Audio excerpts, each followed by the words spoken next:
Hey guys, and welcome to the Working Money Channel. Oh geez, more red for the crypto space. Were you guys expecting this, or were you expecting a rebound by now?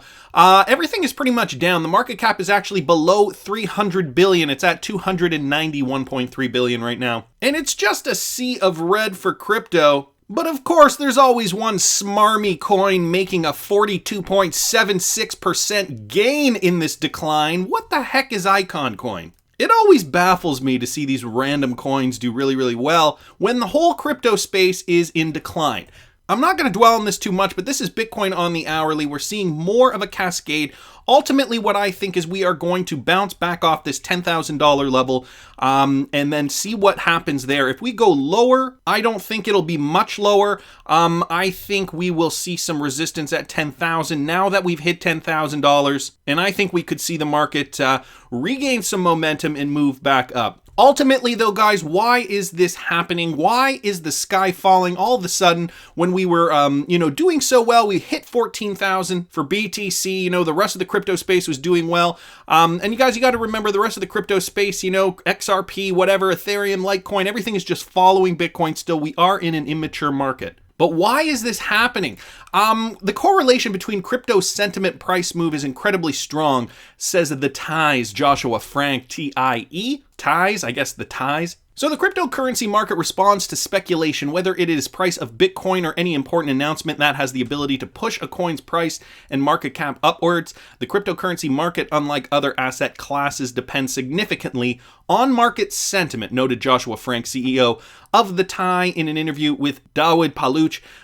Frank said, in crypto, the only thing that influences the price is the wisdom of the crowd or what people think. Okay, this is someone else that's telling you that this market is really speculative right now. Ultimately, it's just crowd sentiment. How do people feel about crypto at this moment? Well, obviously not too great. Essentially this article just goes over that. So I'll link it in the description for you. He does say up here, we've seen that the correlation between sentiment and price movement for crypto is incredibly strong. Then he gives an example of Chainlink. Conversations become so much more positive. It is not a rule, but almost always when that happens, it leads to a massive spike in prices. We saw the same thing with Ravencoin a couple of years ago and with a bunch of other coins. However, due to the lack of people using crypto, and I thought that this was important to talk about. So there is a huge lack of people actually using cryptocurrency for anything, i.e. real world utility. Okay, and he's suggesting that it's only 1% at the moment. This sentiment is not too significant. Among the major problems users face on different platforms were user experience. However, with growing tech and feedback from users, platforms have been taking some steps in this regard. Despite the UI and UX improving, however, the main hurdle for crypto adoption remains a lack of education and understanding of the complexity of the matter. Well, luckily, Ripple is trying to do this. They are paving the way for cryptocurrency adoption to occur by being compliant with banks, creating a technology that would actually better the system. Or as Christine Lagarde puts it, shake the system, right? It also doesn't help, and I've come to the conclusion, this is where I stand on this. It didn't help that Donald Trump tweeted about Bitcoin. I know that in the other video I did say the opposite, that he would bring Bitcoin into the spotlight for more people to kind of realize it exists. But I do now I think that this has actually had a negative impact on the market, a seriously negative impact on the market, especially since, and we got to keep remembering that it is very fragile. And I know, it's not just the United States that trades Bitcoin, and not everybody is influenced by what President Donald Trump says. So again, partially the reason, but I don't think that this helps. I really don't now. I was optimistic a few days ago thinking, maybe it could lead to something positive. But what I really think was that he was attacking Facebook's Libra coin, and he kind of took down the rest of the market with it. I still am of the opinion, though, that Trump's views on unregulated cryptocurrencies differ from his views on regulated cryptocurrencies. So XRP, for example, I still believe that he is a cryptocurrency-friendly proponent who will embrace technology like RippleNet. Okay, I'm not going to read this article for you guys, but I think that the headline says it all. Trump says Bitcoin is dumb. He's 100% right. Gives reasons why I don't know. I don't even know why people tend to write these articles in 2019. And I don't have to go over the reasons with you why this is glaringly incorrect, but anyway, this is the world we live in, and we kind of have to deal with this before we can get some serious movement and before people realize that cryptocurrency is here to stay. And this is another thought somebody had with regards to the market. We know institutions are coming online very, very soon. Could this be another coordinated dump in order for institutions to get one last go at the market? For all their buddies to buy up Bitcoin under $10,000, it's a possibility, right? We know we've seen this in the past, so I'm not counting it out. Again, guys, I don't know what's going on behind closed doors. I'm just, throwing out possibilities of what could happen, what this could mean, right? So if we have differing opinions, mention them in the comments. I love reading what you guys think. And so Spinning Ginger on Twitter sent me this.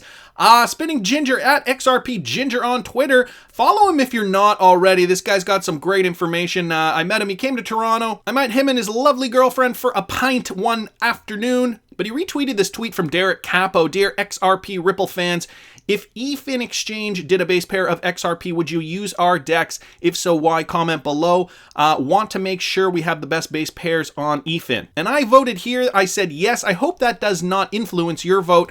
I will link this in the description if you guys want to vote on that. EFIN is a decentralized exchange, unhackable. Whoa, what just happened there? Just scrolled all the way down. So DEX trading decentralized on the Tor network, it looks like. Very, very interesting stuff. Countries are trying to regulate this thing. I wonder how these guys are getting around this. I didn't have much time to look into this, but I'm going to look into this more as well. A decentralized exchange. So if you guys want to vote on this, I will link this tweet in the description. Thanks so much at XRP Ginger for sending this to me.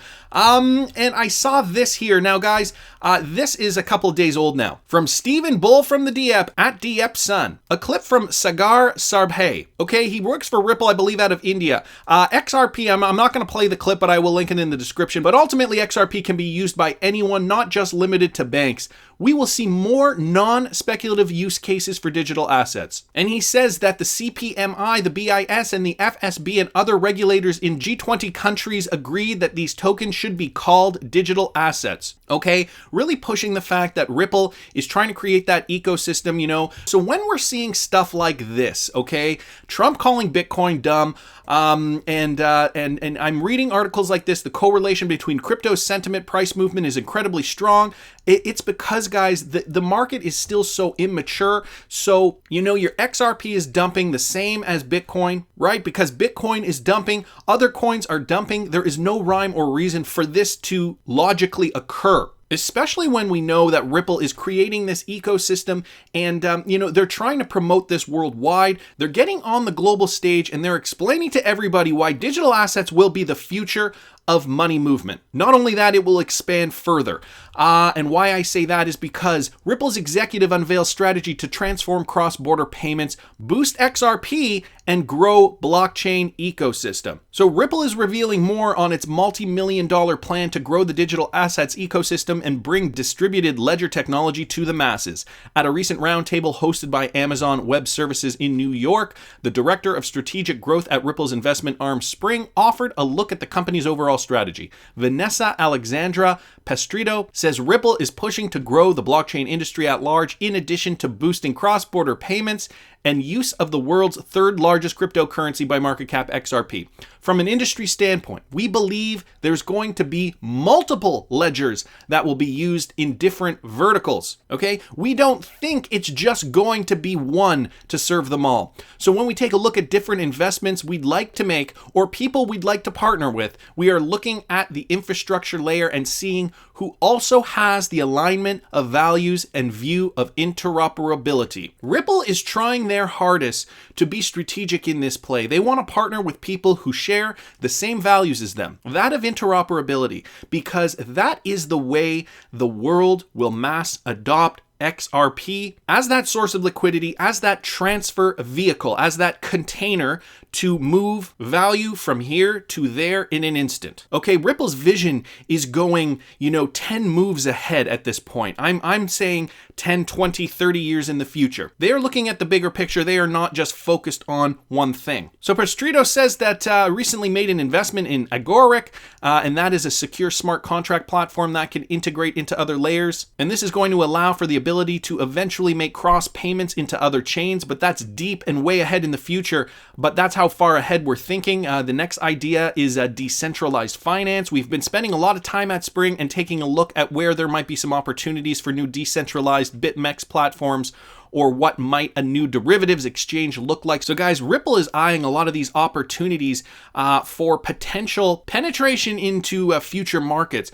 We've also been spending time looking at new synthetics, and some of the earlier DeFi companies have created a nice guild, so talking more about that. And then of course payments, right? Cross-border payments, that's what their laser focus is now. She also talks a little bit about how you get customers on board. And so, there's the consumer level and there's the professional audience. So for example, she mentions, and guys, I will link this in the description, but she does mention for consumers, don't talk so much about the tech. All consumers want is a better product. So for example, if a consumer goes into MoneyGram and they want to send money quickly, you tell them that it will happen in 3 seconds and that it will be a fraction of the cost of the competition.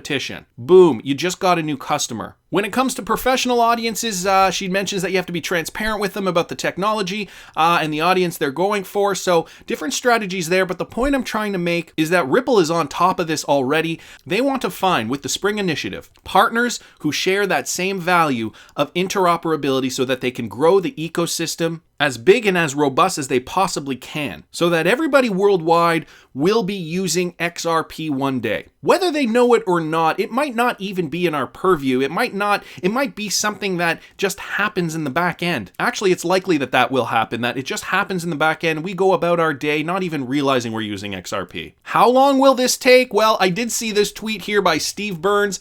The number of years it took for each product to gain 50 million users. And if you guys haven't seen this, this is pretty funny. Airlines, 68 years. Cars, 62 years. Telephones, 50 years. TV, 22 years. Computers, 14 years. The internet, 7 years. Facebook, 3 years. And Pornhub, 19 days. Somebody does bring up a good point down here that, things that tend to distract us tend to take a less amount of time to adopt. But I liken this to the internet age and the fact that, we have come such a long way when it comes to technology. And I think as generations grow older, the newer and newer generations are more likely to adapt technology sooner, right? As soon as these regulations are ironed out, as soon as we can get XRP into the ecosystem, it will be adopted, in my opinion, very quickly. And the value of XRP will go up tremendously because it will be an essential part of everyday life. Anyways, that's just my opinion, but I want to hear what you guys think. Please subscribe to the channel if you haven't already. Like the video if you like the content I'm providing. I always love hearing your comments. See you in the next one, guys.